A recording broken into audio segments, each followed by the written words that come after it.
Difference between OA and RA।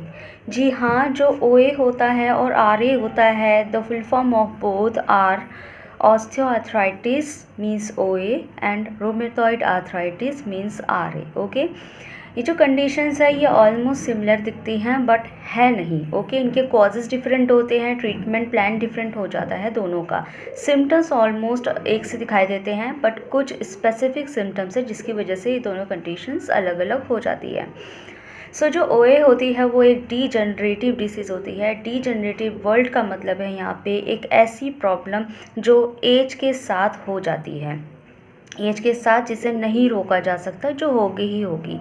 जैसे कि आपका ओल्ड एज में जाके रिंकल्स पड़ना, झुर्रियाँ आना, बालों का सफ़ेद होना एक कॉमन फिनोमिना है हमारी बॉडी का, जिसे हम चाहकर भी नहीं रोक सकते। चाहे कितना भी आप हेल्दी रह ले, योगा डाइट फॉलो कर ले, लेकिन आप उस चीज़ को नहीं रोक सकते हैं, वो होगा ही होगा। उसी तरीके से आर्थराइटिस भी एक डीजनरेटिव प्रॉब्लम होती है जो पेशेंट में बनती ही बनती है।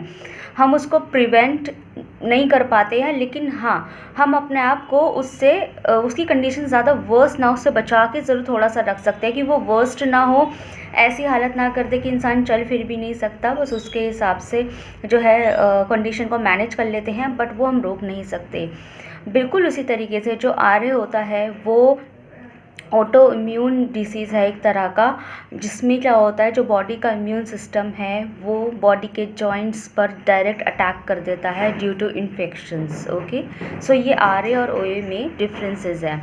अगर मैं नॉर्मल कॉमन सिम्टम्स की बात करूँ तो जो OA होता है, OA के अंदर जॉइंट पेन दिखते हैं पेशेंट में, वेट कई बार बढ़ा हुआ भी दिख जाता है जिसकी वजह से OA ज़्यादा प्रॉब्लमेटिक हो जाता है।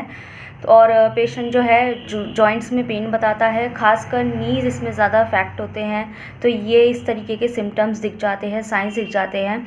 वही अगर हम RA के पेशेंट के लिए बात करें तो RA के पेशेंट में सबसे ज़्यादा मिलता है पेन, स्टिफनेस तो मिलेगा ही मिलेगा, जो A में मिल रहा था, मतलब जकड़न भी मिल रही है, रेंज ऑफ मोशन लॉस हो गई, ऐसे सिम्टम्स तो मिलेंगे। बट साथ के साथ बहुत सीवियर रेडनेस, मतलब र्यूबर सिम्टम के साथ में एक साइन मिलेगा, र्यूबर जो इन्फ्लेमेशन का साइन है, जिसे हम रेडनेस बोल देते हैं, वो भी साथ में मिलता है। मल्टीपल जॉइंट आप अफेक्ट होते देखेंगे, मतलब प्रॉब्लम सिर्फ घुटनों में नहीं है, फिंगर्स, बैक, हर चीज़ में होती जा रही है।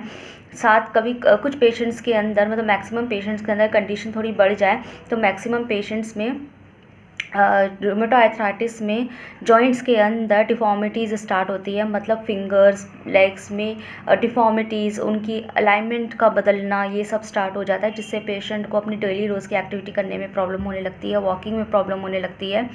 ठीक है, उसके अलावा एक सिम्टम है जो देखने को मिलता है, वो है फीवर। ओके, पेशेंट के अंदर फीवर भी देखने को मिलता है रूमेटॉइड में।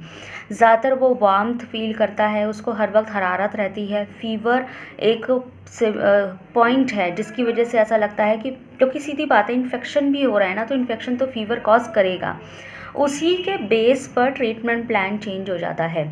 जैसे कि अगर सिर्फ OA है तो पेन रिलीवर मेडिकेशंस, कैल्शियम्स, मतलब कि कुछ सप्लीमेंट्स, मेडिसिन के साथ साथ, न्यूट्रिशनल मेडिसिन के साथ साथ फिज़िकल थेरेपी और वेट लॉस प्रोग्राम के ऊपर ध्यान देना पड़ता है। उसी के डिफरेंस में अपोजिट अगर हम RA की बात करें तो RA में जो मेडिकेशन बहुत मस्ट है, और उसके अंदर DMARD ग्रुप को जो है यूज़ किया जाता है, इस्तेमाल किया जाता है। DMARD ग्रुप का सहारा लेना पड़ता है RA को ट्रीट करने के लिए।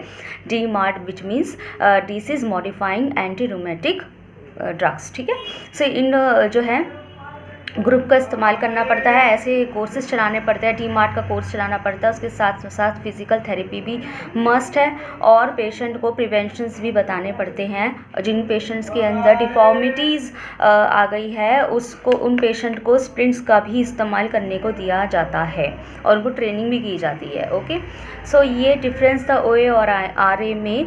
अगर आपके नोन में या कोई भी है, अगर आपको इस तरह के सिम्टम्स दिखाई देते हैं पेशेंट के अंदर, तो तुरंत अपने डॉक्टर को दिखाएं। Thank you.